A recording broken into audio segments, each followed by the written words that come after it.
Sometimes my mind just slips away,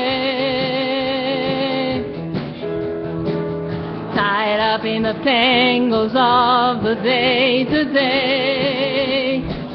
But I choose to take this time to stand up in love and claim I'm here. This is when and where I'm here, no other than and there. I'm here to show up and fill my cup in the flow and the glow of this moment. I'm here.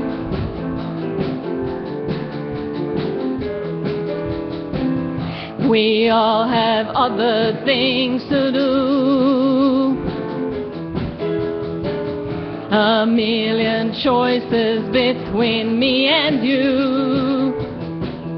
But I know where I belong, right beside you singing this song. I'm here, this is when and where I'm here, no other than and there. I'm here to show up and fill my cup in the flow and the glow of this moment. I'm here. This is a holy time and place, golden opportunity to greet the world and say I'm here. This is when and where I'm here, no other than and there. I'm here to show up and fill my cup in the flow and the glow of this moment. I'm here. This is when and where I'm here, no other than and there. I'm here to show up and fill my cup in the flow and the glow of this moment. I'm here. Welcome to Unity on the Lakeshore on this glorious, beautiful Sunday morning. How good to have you here. Allow me to thank you, Suzanne, on the piano.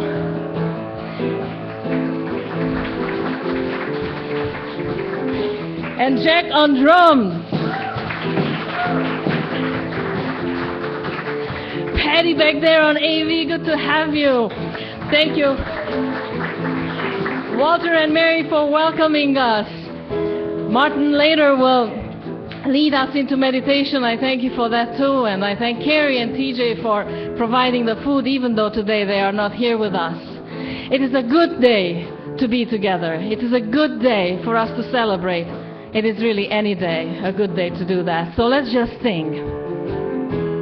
I'm here, this is when and where I'm here, no other than and there. I'm here to show up and fill my cup in the flow and the glow of this moment. I'm here.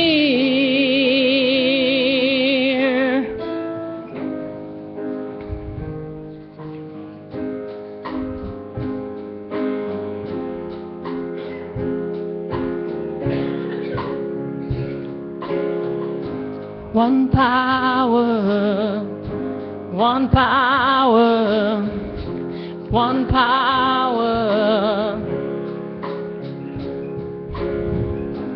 There's one power invisible, and you see it everywhere and every day. One power indescribable, and you speak of it with every word you say. Mysterious until you know the truth, as simple as the love inside of you. Call it God, call it Spirit, call it Jesus, call it Lord, call it Buddha, Baha'u'llah, angels' wings or heaven's doors. But whatever name you call it, it's all one power. Can't you see the power of the love in you and me? One power, one power, one power. We speak so many languages, different clothing, different colors, different names. But different is only dangerous when we forget that in the heart we're all the same. We'll remember once we close our eyes to see that such distances were never meant to be. Call it God, call it Spirit, call it Jesus, call it Lord, call it Buddha, Baha'u'llah, angels' wings or heaven's doors.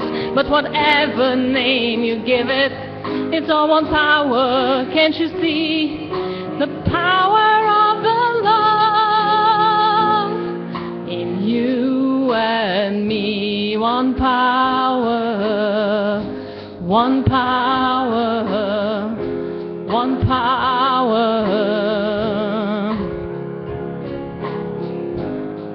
There's one power invisible, and you see it everywhere and every day. One power indescribable, and you speak of it with every word you say. Mysterious until you know the truth, as simple as the love inside of you. Call it God, call it Spirit, call it Jesus, call it Lord, call it Buddha, Baha'u'llah, angels' wings or heaven's doors. But whatever name you give it, it's all one power. Can't you see the power of the love in you and me? One power, one power, one power, one power, one power, one power, one power, one power, one power.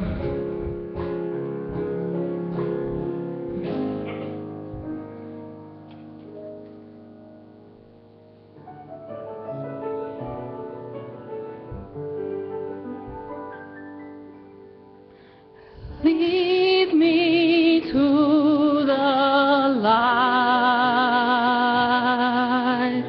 Lead me to the light. Help me to make it through. Lead me to the light.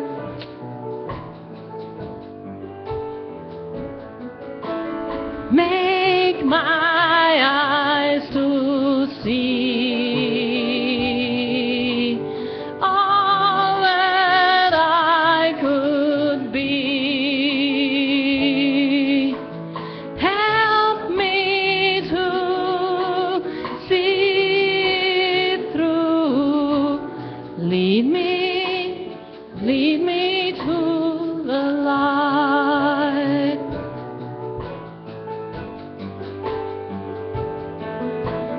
Turn my night to day. Turn the hurt away. Help me to be with you.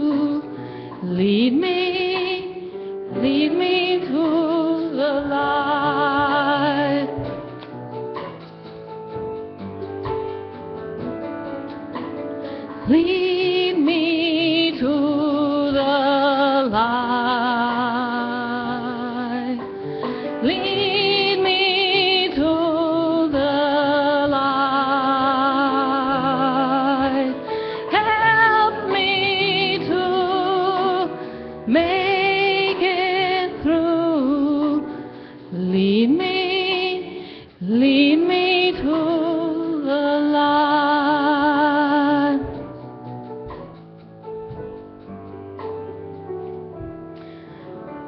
We step into the light.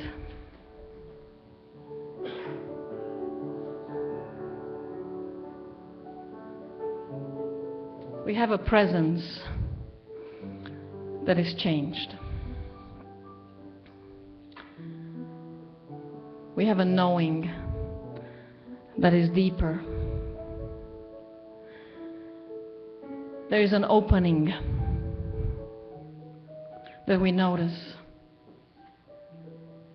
and we step into the light. And today, we are willing to part with the perceived securities of our yesterdays. Today, for the sake of being and living in the light, we are willing to examine the darkest corners of our beliefs and let go of that which no longer works for us. Today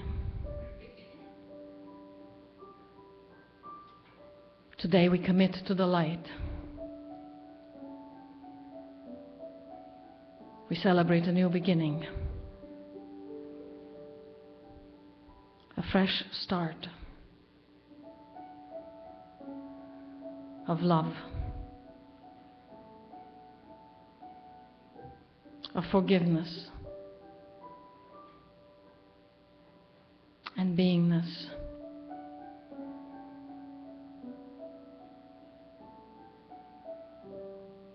That allows God to shine through clearly.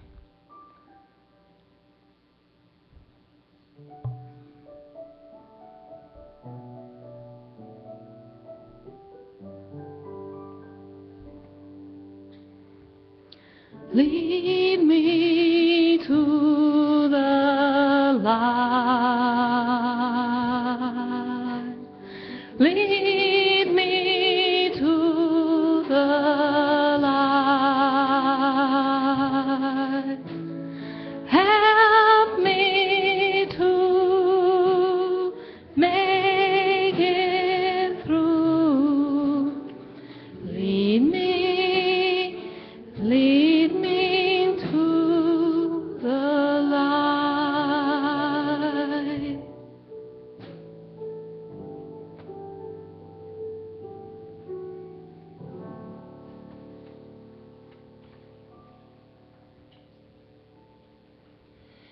Advent begins today.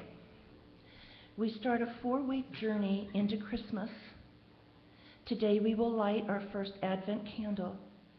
Each Sunday we will light one more candle than the week before as we prepare ourselves for the birth of the Christ within us. Our Advent wreath is round, without beginning or end, to represent the completeness that we have in Christ and God in us. Our first candle represents hope. As we light our candle of hope, let us awaken to a new awareness of the gift that is ours to discover, the gift of the Christ presence.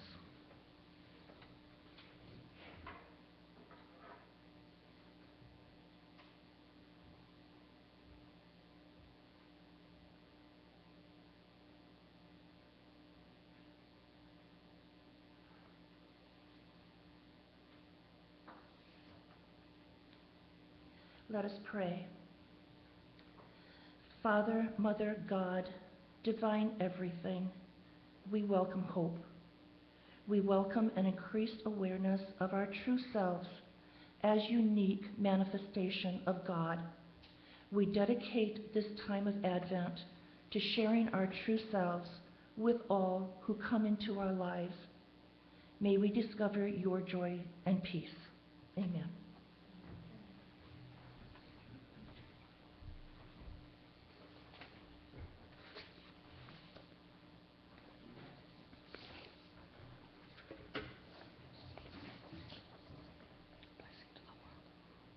blessing to the world.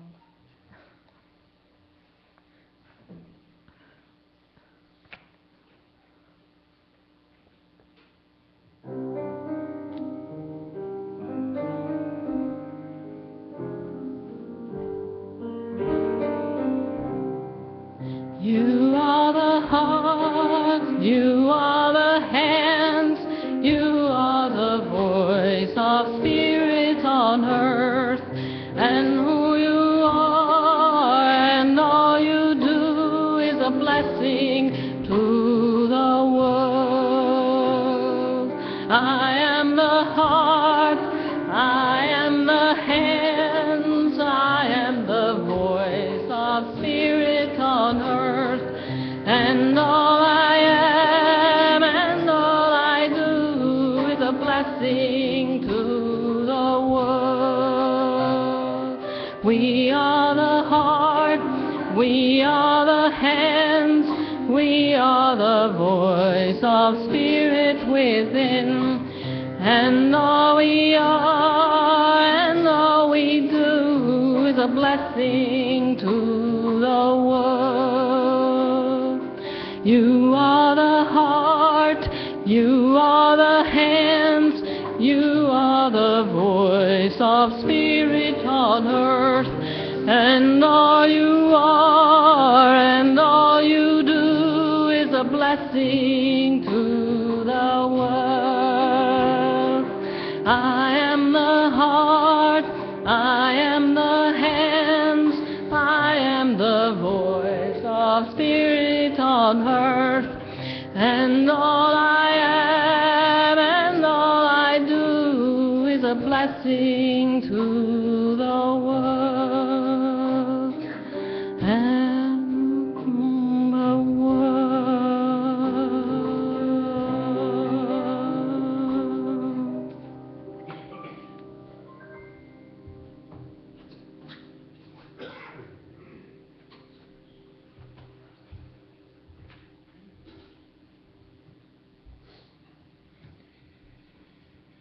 Friends, let us prepare to go into meditation, allowing our seats to support us gently, relaxing all tensions wherever they may be, breathing deeply and exhaling completely.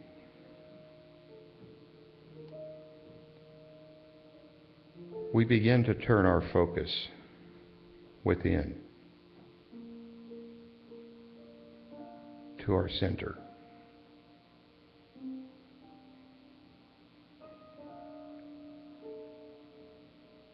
Do you believe in angels?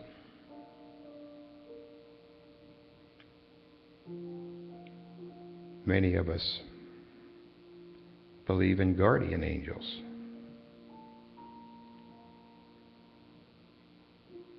Messengers of God that accompany us through our walks in this world.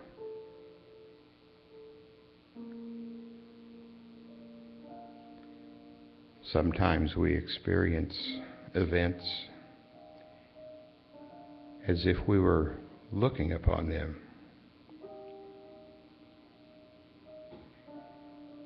At others, during times of perhaps danger or distress or other challenges, we have inexplicably been comforted, as if from outside. In truth, angels are a part of divine nature.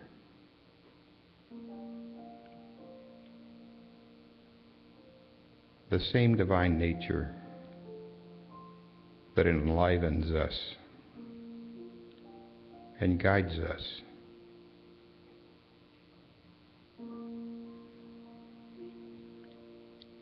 Indeed, At our very core, we are angels.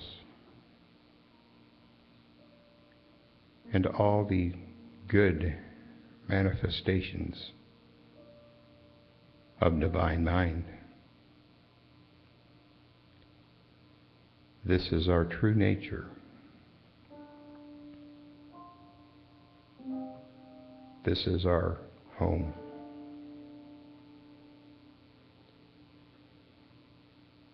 Sit now for a time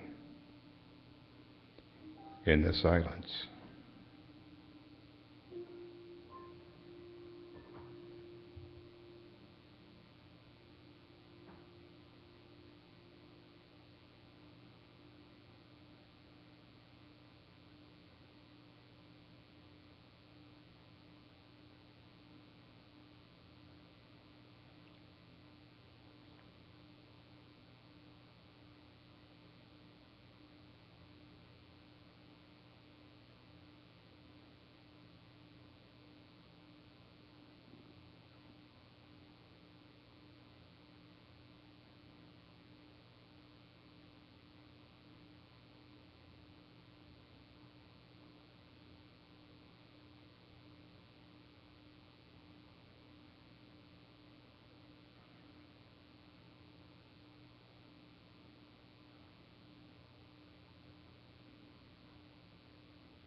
The lamp unto our feet is divine light, manifesting through us. It is that positive energy that was before we were born and shall be when we transition. It is God. It is good.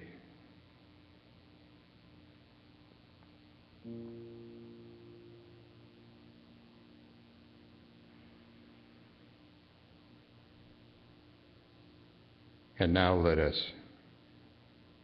gently begin to return our attention to the here and now. And so it is.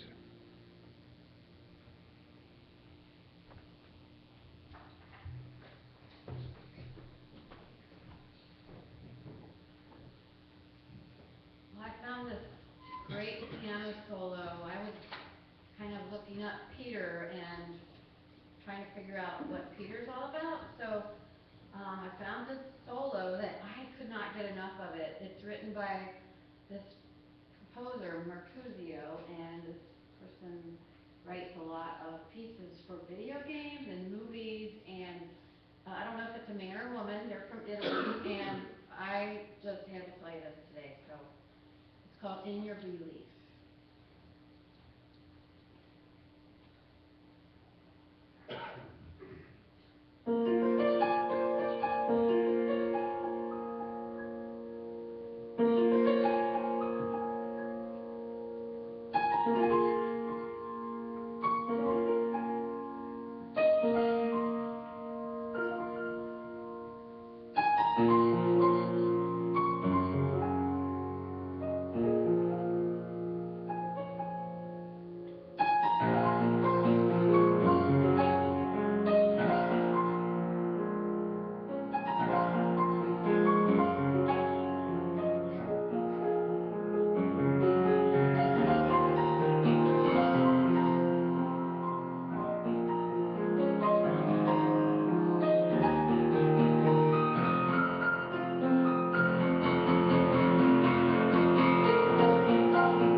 That was beautiful, Suzanne. Thank you.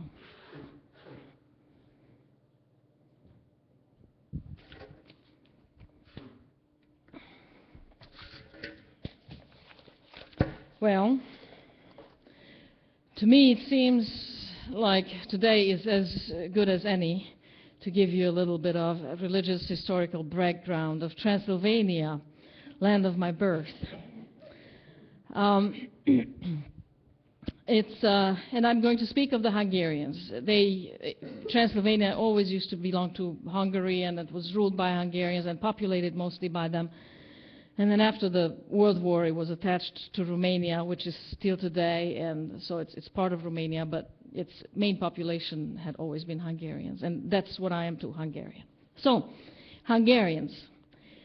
There's two religions in Transylvania, major religions, or there were. Now everything is coming in, but this is how it was even when I was growing up. There were the Catholics.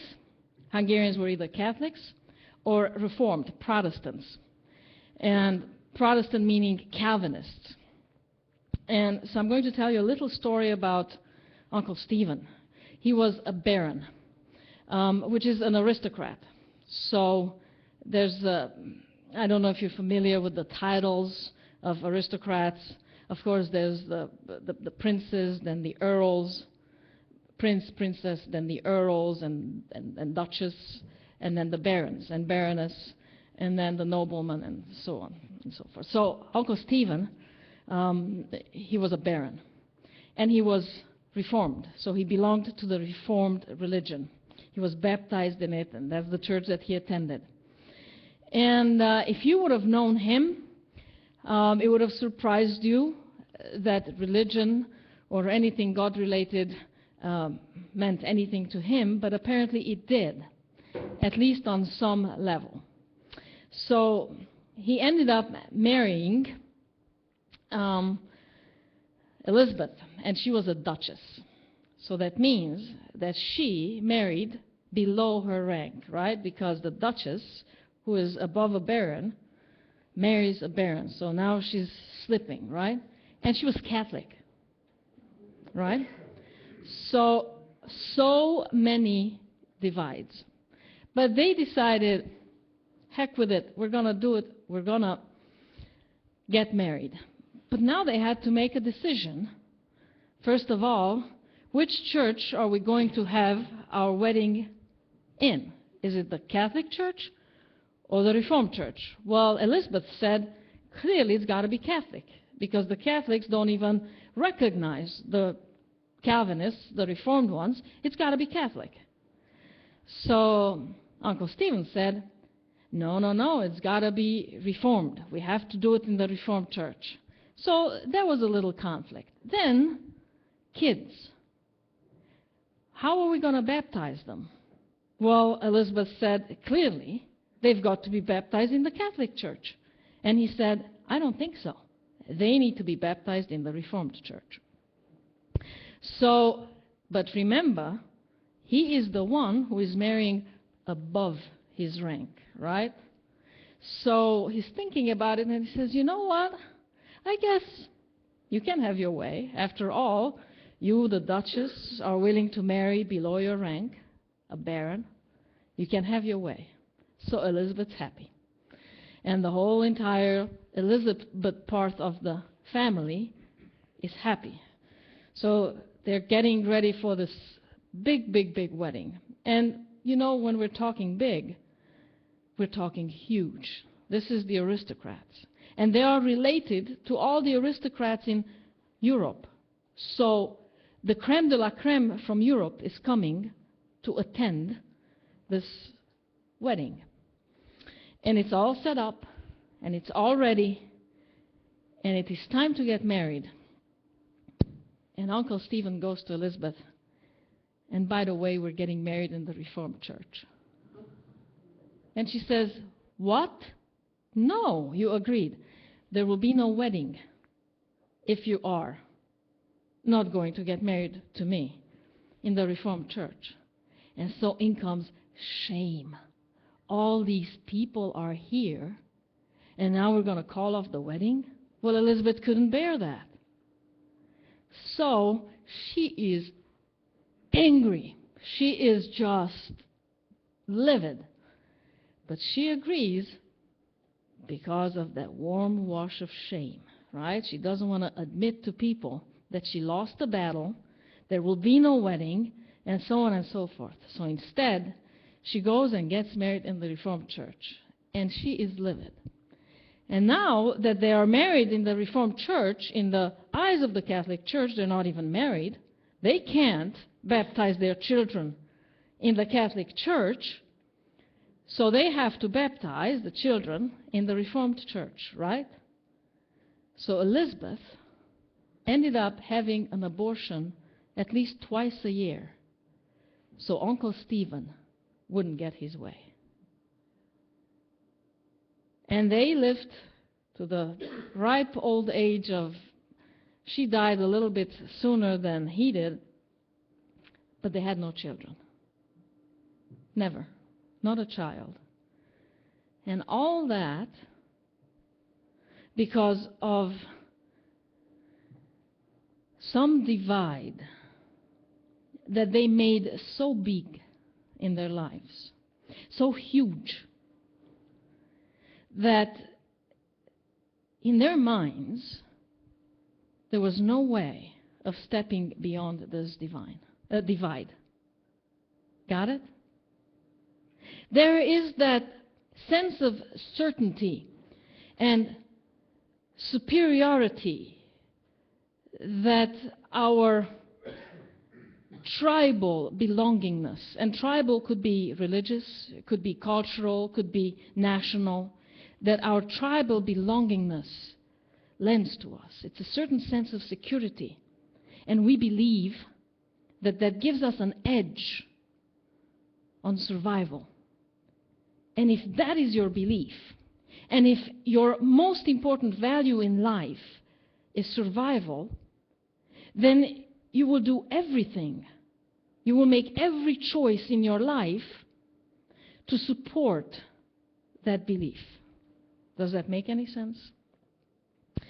So I chose this example because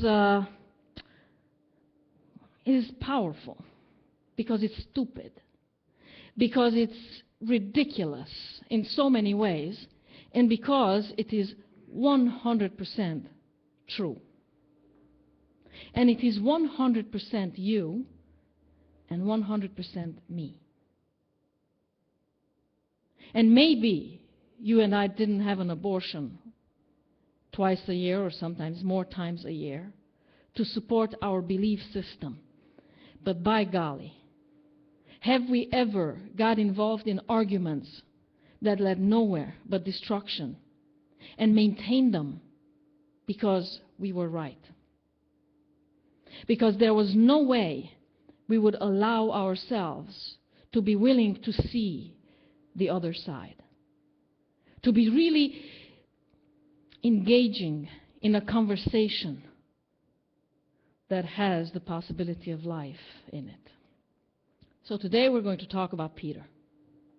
And this is the person in the Bible who personally I can relate the most to, because he is just this hot-headed guy who always speaks and acts before he thinks,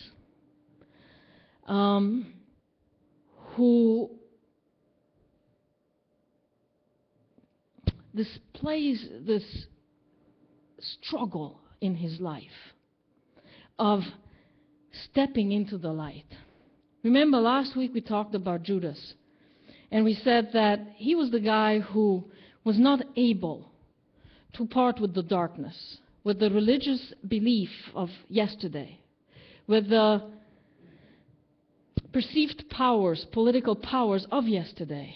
He wasn't able to part with that and could not step into the light. So he instead decided to serve the darkness, forces of darkness, and stayed there. Well, Peter is a different story. Peter is the one who is agonizing between dark and light. For him, it's such a struggle, and it's so obvious. This is the person that gets criticized the most because his feelings are on his sleeves, because everything he does is in front of people. These are the easiest targets in our community, and I can relate to that very, very much. And there is the struggle between light and darkness. Remember when he first comes, and today we're talking about mostly the Gospel of John. When he's first introduced in this Gospel, it's Andrew who Jesus calls to be the first disciple. And Andrew is so excited, he runs home and tells his brother Simon that, hey, I found the guy. This is the real thing. We got to follow him. We got to learn from him. So Simon comes to Jesus, and Jesus says, oh, they call you Simon, don't they? And he says, yes, they do. Well, I'm going to call you Peter. Petros, rock. You are the rock that I am going to build my entire future on. In other words, he's saying, I'm not really interested in who you are right now, but I am very interested in who are you to become once you've been exposed. Who you are to become once you've been in the light, once you allow the light within. That's who I want to see. And that's why I'm changing your name, and your identity shall change with that. And then Peter follows Jesus everywhere, and he is exposed. Now, remember, he is the guy who comes out of Judaism. He's a Jew. He is probably attending a synagogue. He's not educated. He's a fisherman. He doesn't know how to read. He doesn't know how to write. He's a simple guy. He just has a strong thinking faculty and enthusiasm. Peter has enthusiasm. And so he follows Jesus and he watches him. And Jesus does all kinds of things. First, he turns the water into wine. That's the first time when the disciples start believing in him. There's something special about this guy. He turns water into wine. It's both of them support life, but one, the wine was believed in the time, was the supporter of spiritual life. So Jesus is capable of really impacting life. So they start believing in him. Then the next thing they witness is that she's talking to a Samaritan woman. Well, that's a big no-no. Remember, we talked about that a long time ago. The Jews and Samaritans didn't mix. And it's not only that she's talking to a Samaritan, that he is talking to a Samaritan. He is talking to a Samaritan woman. So the disciples are witnessing that, wow, in the light of this Jesus, no boundaries can stand. He is overcoming boundaries of gender. He's overcoming boundaries of tribal hatred. So there is simply no difference here between people. We're all alike. He does not discriminate. He doesn't know discrimination. Then Jesus mingles with the tax collector. So, wow, that's another boundary that this Jesus just demolishes completely. So, are you feeling it? How much these disciples had to overcome in their own belief system, in their own thinking, that the people that used to be taboo for us before, all of a sudden, we're socializing with. We're fraternizing with these people. And then, Jesus has power even over death, because he brings back Lazarus from the dead. He heals the crippled. He just breaks down all kinds of barriers. They no longer exist. So Jesus struggles with that. I mean, Peter struggles with that. He has to evaluate and reevaluate his entire value system. Now, if you've tried to do that, how easy is it?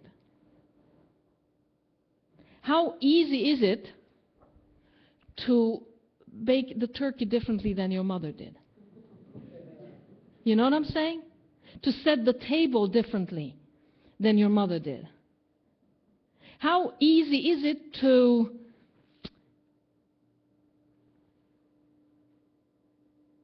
start mingling with different friends than what your mother approves of? How easy is it to move away in spite of what your parents want? How easy is it to see the point of the other person? Remember your last argument with your spouse? How easy was it for you to empty yourself of what you believe, and with that emptiness just stand in front of them and say, I hear you. Bring it on. I want to understand where you're coming from. I'm making space for it. How easy was it? How easy is it to allow your teenager to make their own choices and trust that, oh my goodness, it's going to work out just fine? It's not that easy. And now, on top of that, add your entire belief system. That which you believe about God. How easy is it for you to believe today, after you've been in a unity church for many years, that God the Father, the Lord, the Savior, is not the way you've believed it in your previous churches? It's not. You have maybe become comfortable to hear it, but how true is it for you? How much has it become your guiding principle, your own genuine, authentic belief system? That God is within. Peter has to re-examine all of these things, and he's struggling with it. And on the one hand, he tells Jesus, you know, I would never betray you. I would never leave you. And then Jesus gets captured because he's betrayed by Judas. And he gets captured. And he requests the people who capture him to let the disciples go. And they agree to let them go, but Peter, of course, is the hot-headed, the one who acts and speaks before he engages his thinking faculties. He grabs his sword and he cuts the ear off one of the servants. And Jesus says, no. That's not how we do it. Because when you so grasp onto survival, you can never see the light. So that's not what we want to do. So he heals the servant, Jesus does, and now Peter is alone.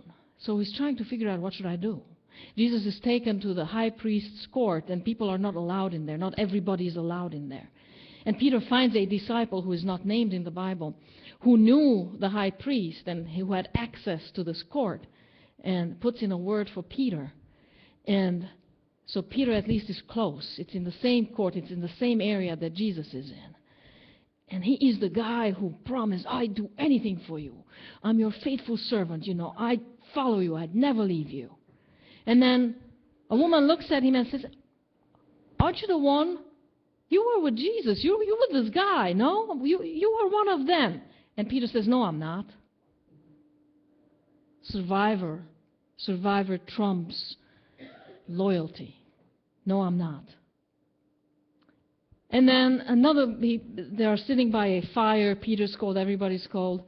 And somebody strikes Jesus in the face, just hits him in the face. And this must have shown on Peter's face, you know, the agony that, oh my goodness, somebody's hitting the guy that I love.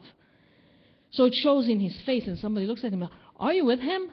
And he says, oh, no, I'm not. Survivor trumps loyalty again. And then one more time somebody confronts him and asks him if he's the one with Jesus, and he says, no, I'm not. And the crow sounds, and Peter enters the dark night of his soul. He has betrayed the one. He had done the thing that he never thought he could do. he has just become a Judas. Peter is every man, and Peter is every woman. So every time when we feel self-righteous and we believe so firmly that I could just never do that, just pause. Just pause, because Peter didn't think so. And there he is acting like Judas. And Peter goes on. Right now he's in the darkness, but he finds his way to the light. And he finds his way, and he indeed becomes that cornerstone on which this new movement is built, and then it flourishes and it moves on. But he's every man, and he's every woman. Peter is you, Peter is me. And just when we think that we're finally in the light, just when we think that we are finally on that level of consciousness that we always wanted to be at, then we learn just of a little more darkness that we're harboring somewhere deep within. And so, it is our call to look at that honestly. It is our call to show up for this new consciousness that Jesus was speaking of.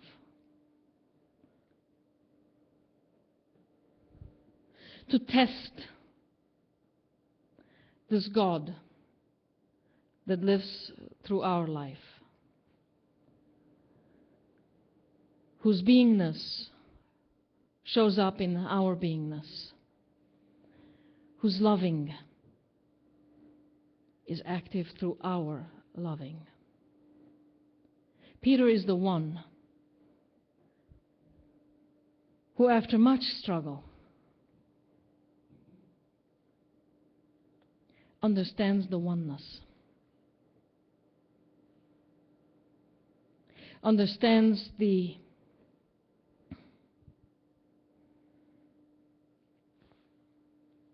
truth that there is no separation at all whatsoever. And on my drive here, I was thinking about my message. I always do. And these are the thoughts that came to me, and I will try to convey them to you to the best of my abilities, even though at this moment in time it is far more at a level of intuition, which then it's harder to match up with words, the words that always mess us up, when trying to convey a message. But let me tell you this. We, all of us, have come into this existence for some reason to experience ourselves as human beings. It is that divine that decided to show up as me, to show up as you. And our level of consciousness throughout the history has been all over the place. And in fact, it still is. If we look at the whole of humanity, our level of consciousness is at all places. I was following a truck the other day, and it had, about 4 or 5 the deer antlers. And I'm thinking, how many do you need, dude? If it's hunting season, how many do you really need to shoot? So we're at all levels of consciousness. But then we awaken, one at a time. And then we start understanding. And the problem is that at lower level of consciousness, we believe that we have to stick to that which we know so well.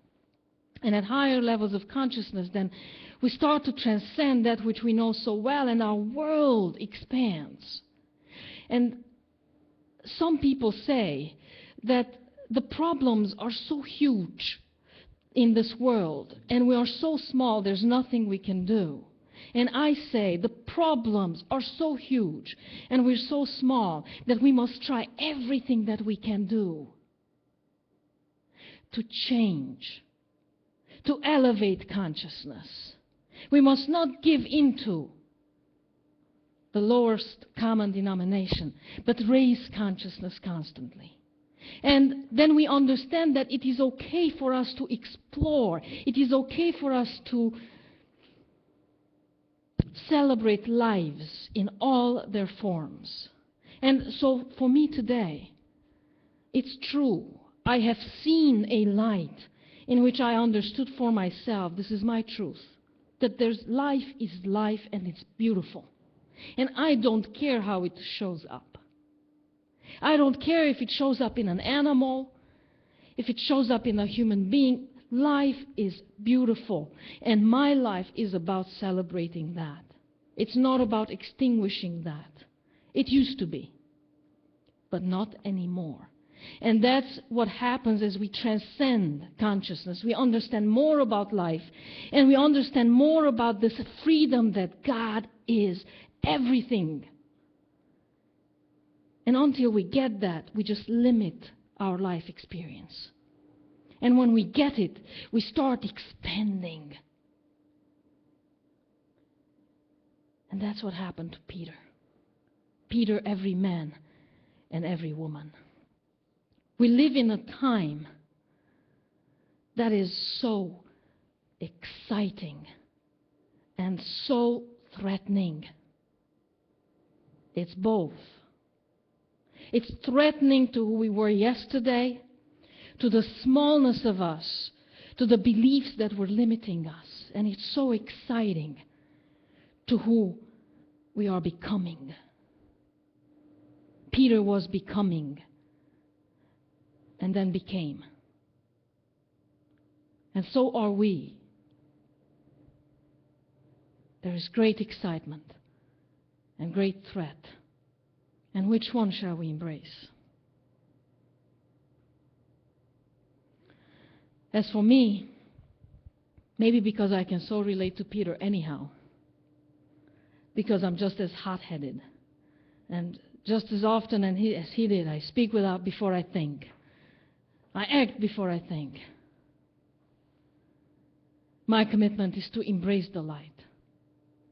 My commitment is to go with the excitement and then expand and understand more and more and more, and love life and celebrate life in its every single form. Thank you.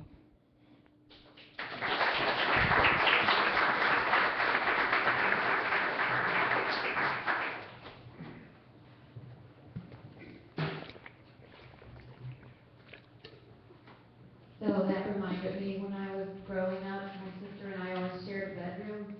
And when she would go to sleep, she'd always have the sheet over this one ear. She was worried about her ear getting cut off because of that story. I'm going to do a Carole King song, You've Got a Friend. And I thought that would be fitting as far as the loyalty and the message. And please sing along with me, because it freaks me out when I do this. Thank you.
again, do we have visitors today who are here for the very first time?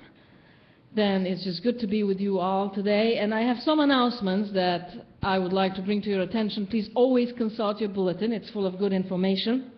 This Wednesday is healing service that is led by Martin Kladenoff, our licensed Unity teacher. So if there is a place in your life that needs healing, that needs wholeness, then come and allow us to serve you. And Martin does such a wonderful job, and it's a good time and a good place for your soul to rest and recover, if need so. The following week on Wednesday from 7 to 9, it's Tazé concert. And it's a wonderful concert. If you've been here before, you know what I'm talking. If you haven't been here before, you owe it to yourself. It's absolutely beautiful, fulfilling. There's a lot of singing. It's very spiritual. There's also just inspirational message woven throughout the whole service. And of course, Carolyn Keeble, this amazing drummer, who is drumming at that event. So we have tickets for this event. They cost $8 or 2 for $15, and they are available today. You can see Sandy, you can see Jerry, you can see me, and you can also buy them online. So either way, be sure to come and bring a friend. I know you got a friend. Suzanne just said so. And then December 18th is this movie that we're going to show, The Emotional World of Farm Animals. And Maria champions this in our area. She is raising consciousness around the well-being of animals and our relationshiping with them and how we treat animals. And we're also talking about animals that we tend to eat, you know, that farm animals and how we treat them. So please come to that and bring a friend, and then there will be also goodies afterwards, right? Vegan goodies. So it's always, you get to see a good movie, you get to eat, can't beat that, right? And you learn all the time. And then, of course, our Christmas concert, the 21st of December coming on. We're working on it. The choir is practicing. We're going to stay here afterwards and practice some more. I'm in the choir this year as well. So, you know, think about it. You should join too. And it's very interesting. She never has her music ready. Well, thank you for disclosing that, Suzanne. There's love being on the spot, so thank you, Dad. Anywho, it is good for us to be together. It is good for us to laugh together and learn together, to celebrate together and share in this beautiful burden and responsibility of supporting our spiritual community. So please affirm with me as we say,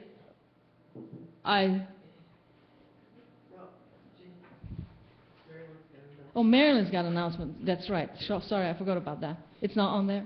Okay. We refurbished our church beautifully, and now it's Christmas time. Yes. And time to put up our tree with new colors and new decor. And so Saturday, I'll be here. I hope to have 6 or 8 people volunteer. Last year we went out to lunch, I think, and decorated. Took about 2 hours. So which Saturday did you want to do that? Saturday coming up. Okay, so we're looking for volunteers to decorate the church this coming... Downstairs, if you're willing to be here on Saturday, we can decide on the time. Okay. Middle of the day, whatever the people who meet me. Okay, so this Saturday we're looking for volunteers, at least 8 people, to come and decorate this church beautifully for Christmas. Decorate and go out to lunch, or go out to lunch first and then decorate. Great. We want people to meet you today. So today we're meeting downstairs to talk about the plans for Saturday. We're decking the halls. Is that what we're doing? Bring everything we need will be here. Very good. So please affirm with me. Let's say it together. I give with love because I love to give. And let's sing.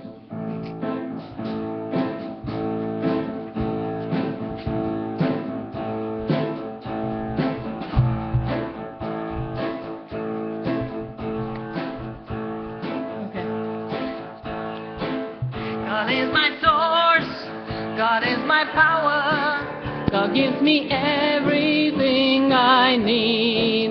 So I give thanks for all my blessings. God gives me everything I need. God is my joy. God is my power. God gives me everything I need. So I give thanks for all my blessings. God gives me everything I need. God is my source. God is my power. God gives me everything I need. So I give thanks for all my blessings. God gives me everything I need. God is my peace. God is my power. God gives me everything I need. So I give thanks for all my blessings. God gives me everything I need. God is my source. God is my power. God gives me everything I need. So I give thanks for all my blessings. God gives me everything I need. God is my love. God is my power. God gives me everything I need. So I give thanks for all my blessings. God gives me everything I need. God is my source. God is my power. God gives me everything I need. So I give thanks for all my blessings. God gives me everything I need. God gives me everything I need.